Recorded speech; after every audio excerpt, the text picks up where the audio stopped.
We're back. Yeah, we are. BRE Software, Christian and Brandon back here live. We're going to wait for you all to come on in so we can talk to you for a little bit.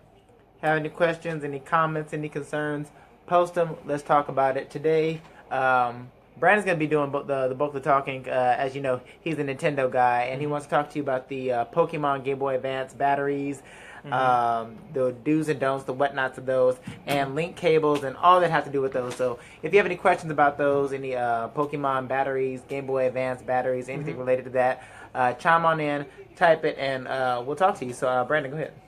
Alright, so what we got going on today, as Christian was talking about with Pokemon games and everything, is that in these Pokemon games, like, you know, right here, red and silver right here, there's actually an internal battery on these. And basically what the battery is meant to do, it's meant to save your game. But eventually over time, in about roughly 5 years of time of playing, if you were just to play it straight, they eventually run out. They run dry. So basically what you would have to do is you would have to replace it. I'm not too sure if many people know about that these batteries are replaceable. So basically I wanted to touch on that today, that, you know, you can still save these old games if you still want to play them really bad. But they're like, oh, it doesn't want to save anymore or anything. So basically this only applies to the red and silver versions for this. So I have an example of one right here. So this is what the inside of the game inside looks like, because this is basically just a case to hold it. And you're going to be able to unscrew it right here. You know, probably just like a typical prong screwdriver, depending on whichever one is needed. And you can go into it and open it, and it'll look like this. So right here, this battery is already replaced. So basically what you would do, you would take this one off. You would have to solder on a brand new battery. You can buy the batteries online. They're pretty cheap. And basically, so once you take this one off, you're able, if you have any, you know, soldering tools, you could solder on the brand new one into its same exact place. And it'll work like almost brand new again. You still have your game for another 5+ years. So eventually, you know, if it runs out, then you'll be able to replace those. It's only with these two, because these two have the save issue. To, you know, whenever the battery runs dry, they won't be able to save anymore. They'll say, oh, my file's corrupted. So it'll take you back to its previous save point, but meaning that's the sign that eventually, oh, I'm not going to work anymore. So now you have to start your game all over again. Like, oh no. That's no good, huh? No. But anyways, so that's with those. But there's something different with the Game Boy Advance version ones. So the Game Boy Advance version, you can still open it just like those. It's basically, like I said, it's just a case. So on the inside, it would look like this, right here.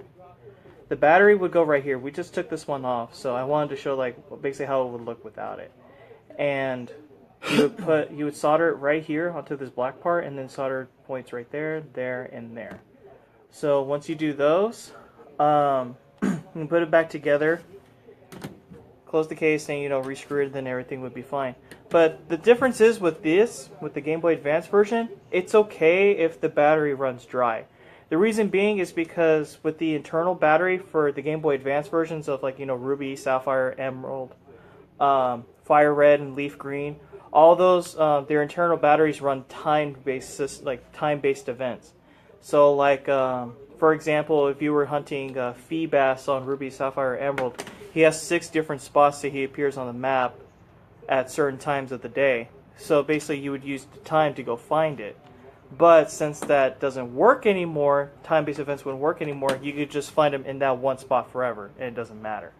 Also, the Mirage Island, for example, on Emerald, that only appears within certain parts of the day. But if your time-based system doesn't work and it's not up, you're never going to be able to see it.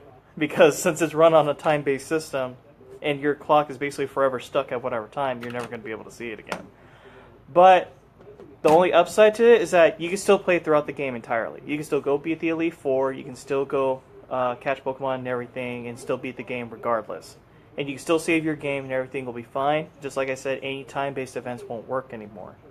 But other than that, I just wanted to touch on those so you guys can, you know, get a better idea of like how the batteries in these work, because I'm pretty sure some of you out there might be like, oh, my Pokemon game doesn't want to save anymore, or, you know, says that the internal batteries run dry and I don't know what to do.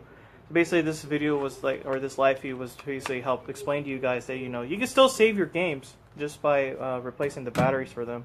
You still have them for many more years to come. Real quick, let me see that leaf green. Emerald? I'm sorry. He doesn't play Pokemon. I don't. I stopped like in second grade, but anyway, that's not important. I'm sorry. Anyway, another good reason this feed was important, something that Brandon touched on, was the intricacies of these Game Boy Advanced cartridges and how to actually open them.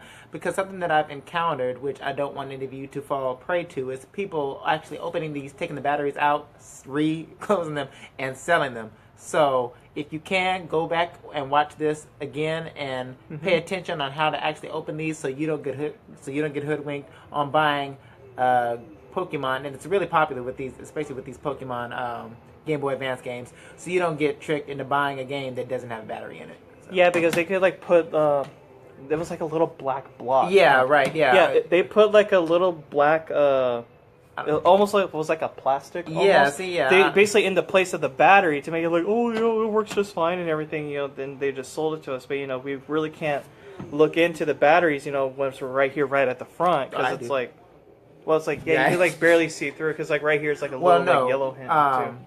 And just in case any of you out there want to try that, I do unscrew the back and take that. Oh, there you go. Okay, well, I don't know what happens with that. Yeah, so. I do unscrew that back and open it to make sure that it's a legit battery. Yeah. So, but you do the same. Like I said, don't want any of you wasting your hard-earned money on a game that doesn't have a battery in it. Yeah, especially because these games go for roughly about $30, and you don't want $30 to go down to the sink or toilet, whatever you want to use for the term. And there's just like, it doesn't even work at all because it's a fake battery. Right. But a customer came in a couple of days ago regarding these link cables. So basically with the link cables, we had an issue with a customer that he was talking about that his link cable wasn't working for his older games like Fire Red, and he has a Game Boy Advance SP. There's an issue that he wasn't able to trade even though he had the correct link cable with the correct system. It turned out that you can't trade from Pokemon Red, Blue, and Yellow, and maybe possibly Gold, Silver, and Crystal. Don't get me wrong. Don't put me on that. But I know for sure for Red, Blue, and Yellow, you have to have the original system, the old Game Boy or Game Boy Color, in order to be able to trade across each other. For some reason, I don't know why they didn't do it for Red, Blue, and Yellow. I could be wrong, but that's just the issue that we had. And so basically I suggested to him that he could use this link cable. This is the link cable for Game Boy Color, and the Game Boy Pocket, if you guys still have your Game Boy Pocket laying around somewhere. We also do have the original ones right here. So basically, the issue is, if you want to trade your Pokemon from older games, and you'll still get that old sense of I want to trade this Pokemon to that version, and I still have my old Game Boys, just don't do it on Game Boy Advance SPs, and you can still do it on your Game Boy and Game Boy Color, and just try to find the original link cable with it, because this one has both, is a link cable that has for both Game Boy, the original one, the big fat one, and Game Boy Color on here, and it's only about $5, so cheap. But other than that, wanted to touch on that because there's some little things here and there that some people don't know about, and I didn't even know about that until I was talking about it. I was like, well, if that doesn't work, then maybe it just worked on the original system. And then, other than that, it all worked out just fine. Sweet. So, kind of going to be a short day today, but we did want to touch on all of that, just some more informative stuff. We'll be back live next Tuesday. So, bring your questions, and we'll be talking about new releases, upcoming gaming news, and, of course, the all-exciting E3 that is coming up next month. So, I hope you all enjoyed this. Talk to you later. See ya.